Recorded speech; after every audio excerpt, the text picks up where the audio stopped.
Hello, I'm here to give you an update on my boxes of layouts. No more albums for me. I'm done with them. This is my method. I wasn't sure if it was going to work. It worked.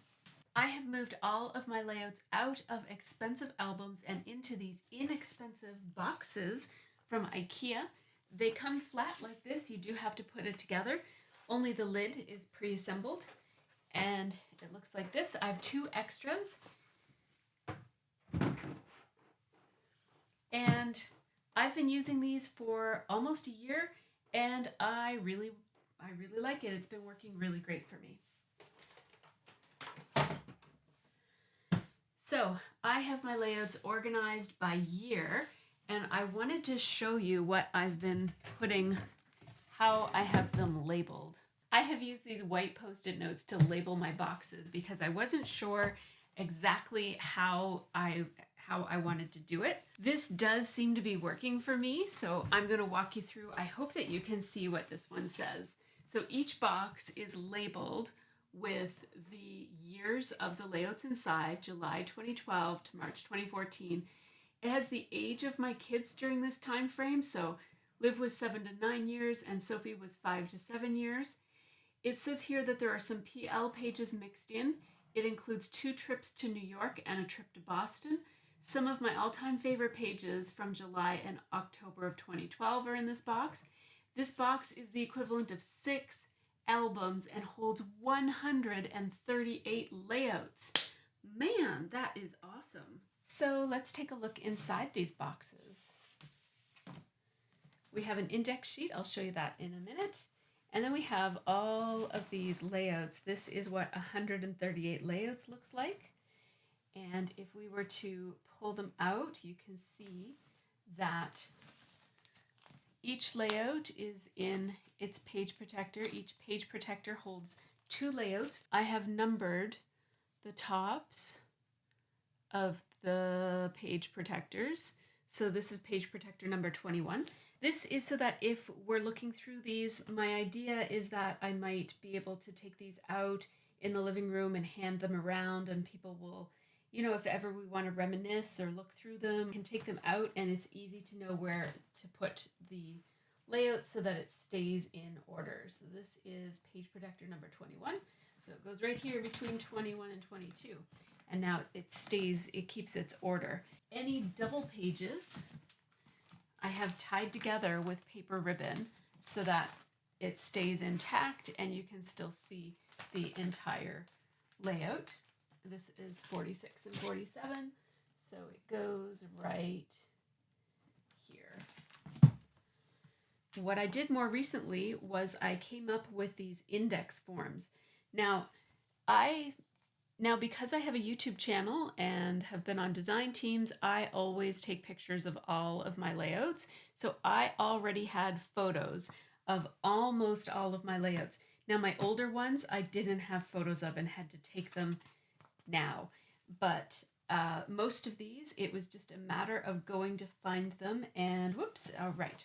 I had to staple it at the bottom because of the way that my photo app works. When I'm printing an index form, it just leaves a band of white down here. So I thought that was a good place to staple it. So you kind of peruse it like this. And I just printed it up on my color inkjet printer. These indexes I printed up so that I could find layouts more easily. So as it is, it's really nice being able to have a gap of time that I can grab and say, okay, I know that story took place between these dates. I can pull out this box. But then within this box, I might be able to find it just by kind of perusing like this. But if I want to find it without doing that, I can look through this index sheet at all of the layouts. These are all of the layouts in order, so that's why it's good that I have those numbers. I wrote the numbers on Sharpie marker because I didn't want them to wipe off. So I can find any layout that I need in just minutes by just glancing through this document. And this one I think is 7 pages. These images are stored in albums on my computer. So I can access them digitally or look at this index form. So all of the pictures of layouts in this box are all in one album. All of the layouts from this box are all on one album in my photo app on my computer, which I can also access on my phone. So it makes it really easy to find stories and layouts, but also it helps me as a YouTuber if I want to revisit a technique I did. I might be able to say, oh yeah, I did a page on New York where I used that technique. And then I can say, well, I know that this one includes 2 of my trips to New York, so maybe it's in here. And I can look through and find the layout where I did whatever the thing is that I'm thinking about. So far, I've been really loving this method, and these boxes work wonderfully for this. Now, as you can see, I have these stacked 3 high, and this is what I love about these boxes, is that you can stack them without shelving, which if you were using albums, you can't stack them on top of each other like this. I would not want to stack more than 3 on top of each other. I'm a little concerned about all the weight on the bottom one. I would feel much more comfortable stacking them too high. One of the benefits of using these boxes from IKEA is that they fit perfectly inside of a Kallax bookshelf. So I'll just show you. These are the bins that you can get at IKEA. I keep lots of different scrapbooking supplies. This one has some stamps and markers, a bunch of things in it. But the great thing about it is that these boxes fit in here perfectly and they look really nice. They don't fit this way, so you won't be able to have a nice plain white surface. You will see the hole in it, but I think they work great, and they would look great all lined up if they were all these boxes. I want my scrap room to look really uniform, and I especially want this row of Kallax shelves to look uniform. So I wanted to point out that these boxes actually fit perfectly inside of one of these. And so this is where I keep my current layouts. My most recent layouts are in here. This box is not filled yet. When it gets filled, I will make up an index sheet, take this out of here, put the little white Post-it note that summarizes it, and then I'll take one of those new boxes and put it in here. And so this will always hold. My most current up to 138 layouts will fit in here at all times. So I will put that back, and I will put this back. These boxes are fairly sturdy, and I think that they would be fine stacked on top of each other like this, but I do plan to get myself a small Kallax unit for my bedroom, which is where I've been storing these boxes. They are made out of paper. Well, they're like a heavy chipboard, and so if you have any issues with dampness, flooding, or bugs, these are not going to be the best storage for you. Now, I do keep my layouts in the page protectors as well. This one isn't full. This one is a special category. It's pre-2009, plus a couple of different projects that I've been working on. So this one is not full. I just have this spacer here. It's just a little basket that holds the layouts all upright. But my layouts are all in these plastic sleeves. I just keep them in the regular page protectors. I don't have to buy albums anymore, but I do have to keep on buying page protectors for that reason.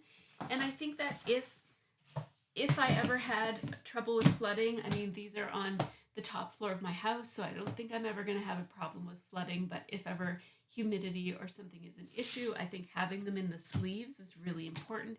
It also keeps them kind of from scraping against one another and just keeps them nice and tidy. Really easy to pull them in and out because the sleeves are very slippery. So I would recommend that you put them in sleeves when you do that. And so I think that having them in these boxes is not going to be much of a detriment for me, because when they were in albums, they really were not looked at very often.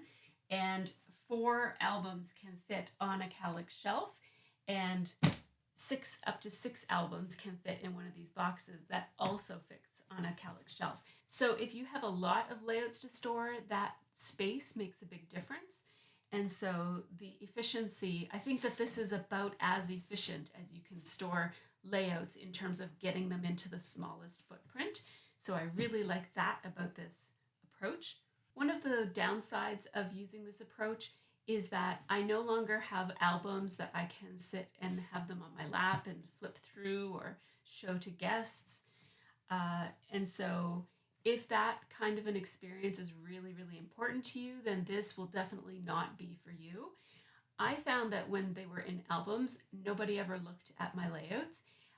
And actually, we have looked through them a lot more since we put them in the boxes, only because I was testing out to see how easy it would be and conducive to conversations and sharing and passing them back and forth.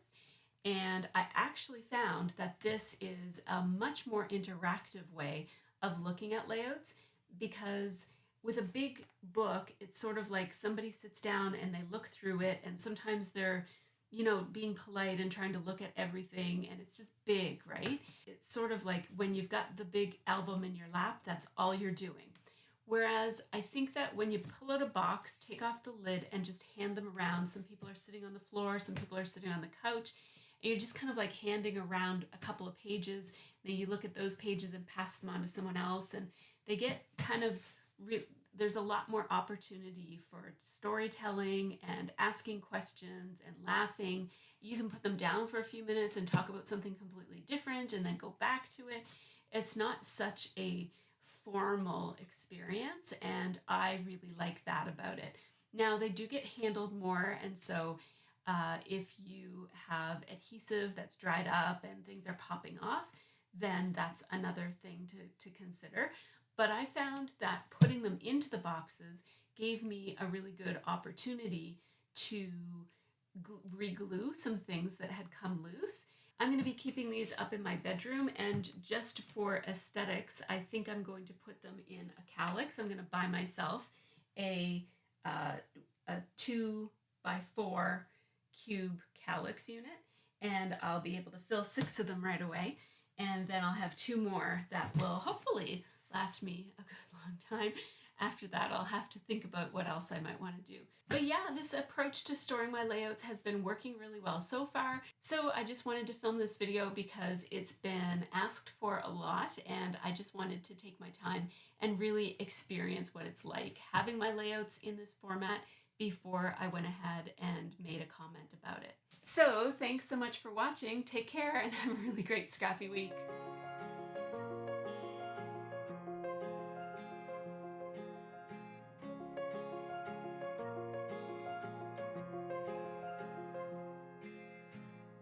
Gravel road, I've been asked to slow down.